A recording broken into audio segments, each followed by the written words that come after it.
Welcome back to our channel the storyteller. Friends, आज हम आपके लिए लाए हैं एक लव स्टोरी, इश्क का रोग। लेकिन आगे बढ़ने से पहले जो हमारे चैनल पर नए हैं वो जल्दी से हमारे चैनल को सब्सक्राइब करें, बेल आइकन प्रेस करें और अगर आपको हमारा ये वीडियो पसंद आए तो इसे ज्यादा से ज्यादा लाइक और शेयर जरूर करें। तो तुम्हारे मुताबिक मुझे तुमसे नर्म रवैया अपनाना चाहिए, लेकिन तुम मेरी लगती क्या हो? मैंने भवें उचकाकर पूछा। पता है अनिल, तुमने कभी डूबते सूरज को देखा है? जब वह डूब रहा होता है तो आसमान पर लाल डोरियां उभरने लगती हैं। यह उस बात की तरफ इशारा होता है कि वह तकलीफ में है। तुम्हारी मोहब्बत में मेरा भी शायद ऐसा ही हाल है। मैं भी डूबने लगी हूँ, लेकिन तुम्हें क्या फर्क पड़ता है अनिल? उदासी उसकी आंखों से टपकने लगी थी। मैं शायद जरूरत से ज्यादा तुमसे उम्मीद लगा बैठी, लेकिन इसमें भी मेरा ही कसूर है। फाइल्स को सीने से लगाए थके थके कदमों से वह बाहर निकल गई। आज से पहले उसे इतना नाउम्मीद नहीं देखा था। मेरे दिल को कुछ होने लगा। मैं अनिल, शुभजीत राव का इकलौता बेटा, राव इंडस्ट्रीज का इकलौता मालिक। हजारों लड़कियां मेरी खूबसूरती और स्मार्टनेस पर मरती थीं, लेकिन मैं लड़कियों से सख्त एलर्जिक था। इंसान को उस चीज की चाहत होती है जो उसकी पहुंच से दूर हो। मेरे पापा बहुत बड़े बिजनेसमैन थे और उनके पास मेरे लिए बिल्कुल टाइम नहीं होता था। मम्मा अपनी पार्टीज में बिजी रहती थीं। हैदराबाद यूनिवर्सिटी में मेरा एडमिशन सरासर मेरी काबिलियत पर हुआ था, क्योंकि पढ़ाई में मैं कोई कॉम्प्रोमाइज नहीं करता था। यहाँ सब मुझे अपने मुताबिक लगा। लड़कियां मेरी चार्मिंग पर्सनैलिटी से इम्प्रेस थीं।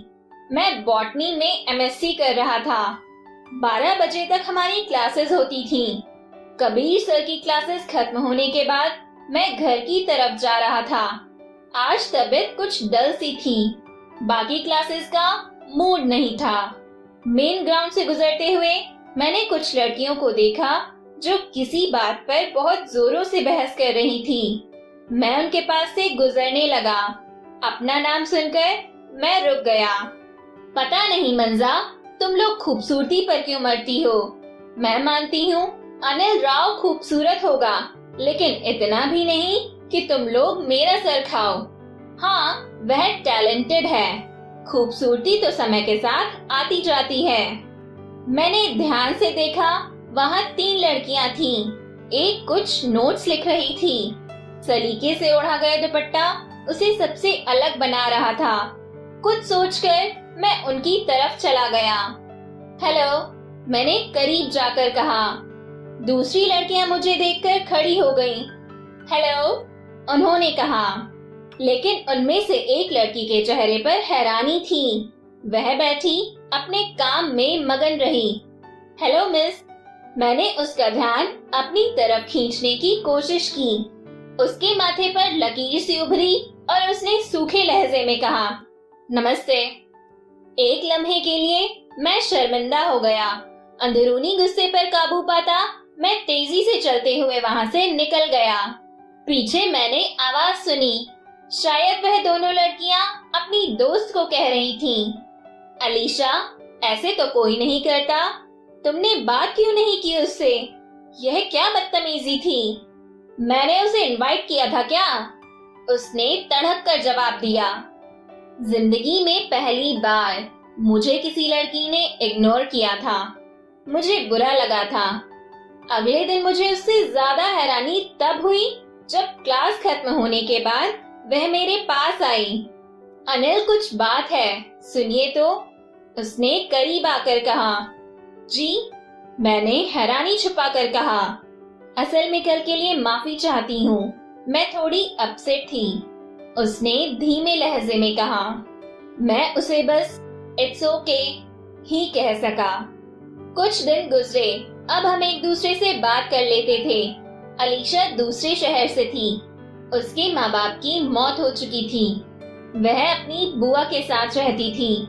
हमारे फर्स्ट सेमेस्टर के एग्जाम करीब थे। कबीर सर ने असाइनमेंट दी थी जो कि इस वीकेंड जमा करवानी थी, जो कि लड़कों में से मुझे और गर्ल्स में से अलीशा के हिस्से में आई थी।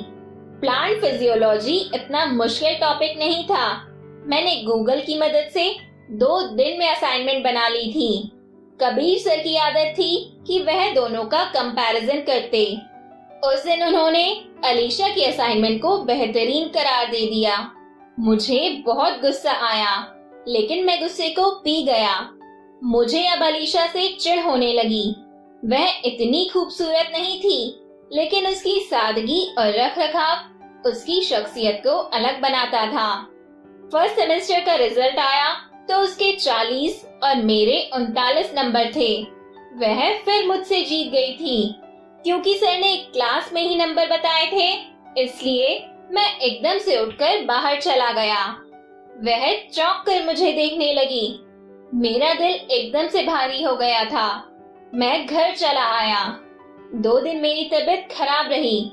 मैं यूनिवर्सिटी न जा सका। 2 दिन के बाद मैं गया।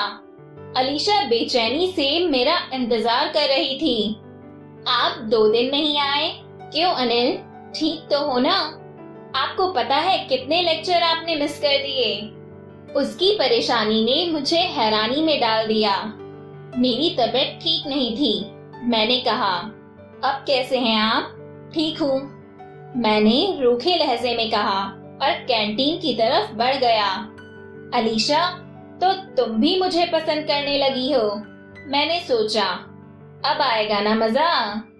अब मैं उसे इग्नोर करने लगा।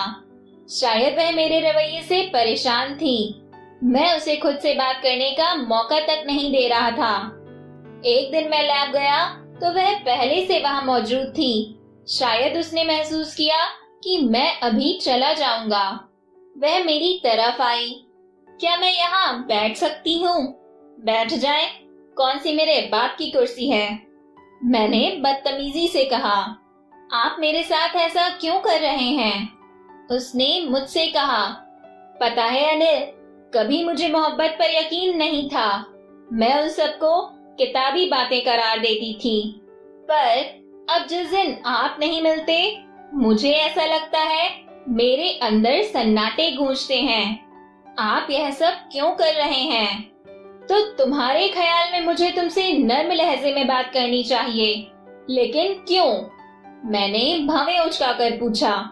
नहीं, मैं यह नहीं कहती, उसने उदासी से कहा।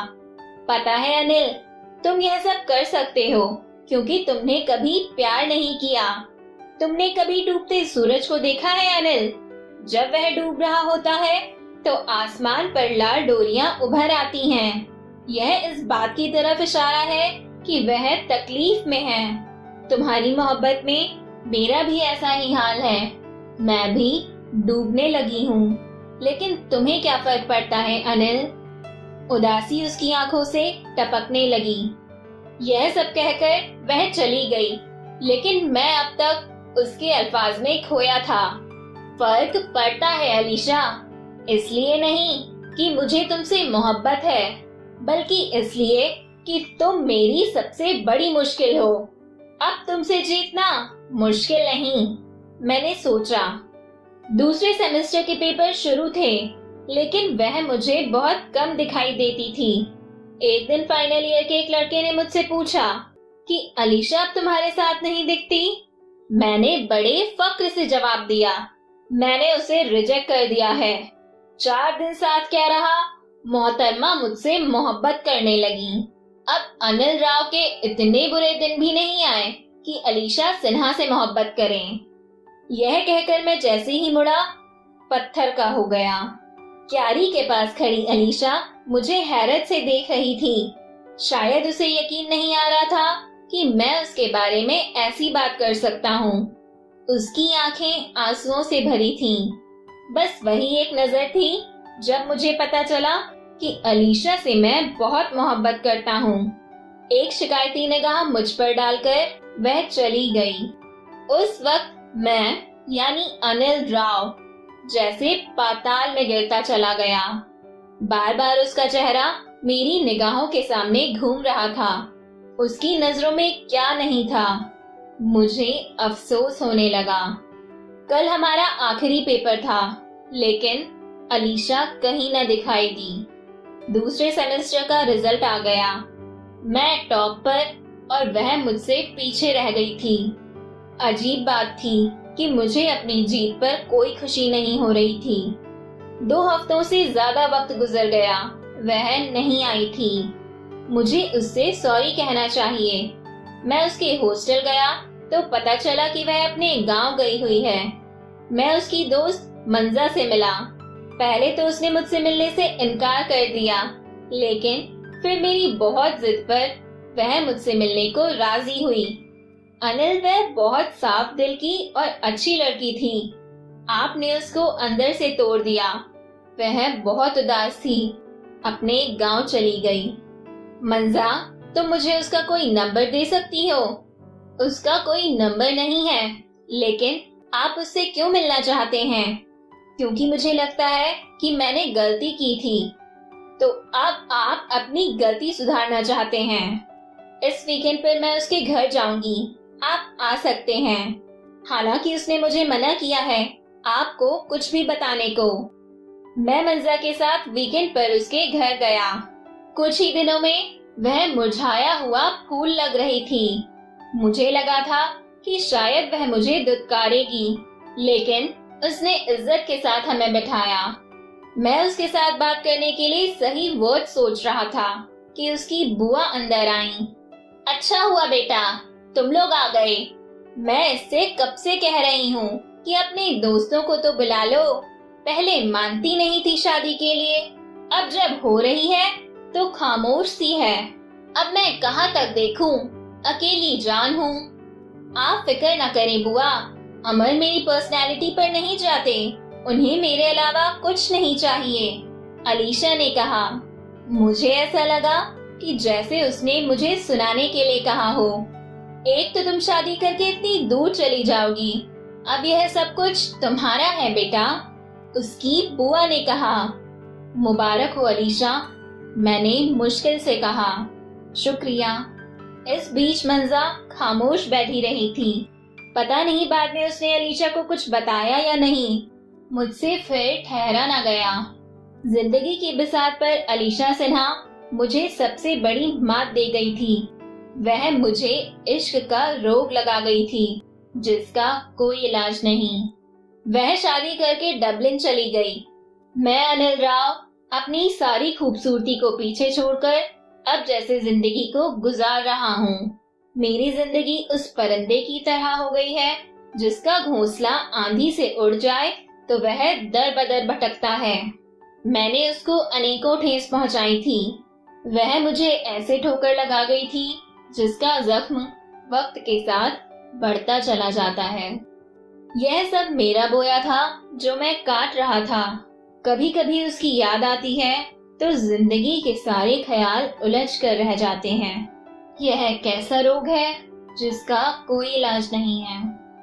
दोस्तों, हमारी ये कहानी भी यहीं पर खत्म होती है और इस कहानी से हमें यह पता चलता है कि एक घमंड से भरा हुआ इंसान सच्चे रिश्तों की और सच्ची भावनाओं की वक्त पर कदर नहीं करता है, और जब उसे उन सच्चे रिश्तों का और सच्ची भावनाओं का एहसास होता है तब तक बहुत देर हो चुकी होती है। इसलिए हमें हमेशा अपने रिश्तों की और उनकी भावनाओं की कदर करनी चाहिए, क्योंकि वक्त गुजर जाने के बाद हमारे हाथ सिर्फ पछतावा ही आता है। और अब बारी है आपके जीवन को बेहतरीन बनाने के लिए मेरी एक छोटी सी सलाह की। स्वयं का दर्द महसूस होना जीवित होने का प्रमाण है, लेकिन औरों का दर्द महसूस होना इंसान होने का प्रमाण है। तो दोस्तों, अपने अंदर के इंसान को हमेशा जीवित रखिए और मेरे साथ मिलकर एंजॉय करते रहिए मेरी इंटरेस्टिंग ऑडियो टेल्स। हम सब फिर मिलेंगे नेक्स्ट वीडियो में एक नई कहानी के साथ। Till then, take care, bye bye and thank you friends.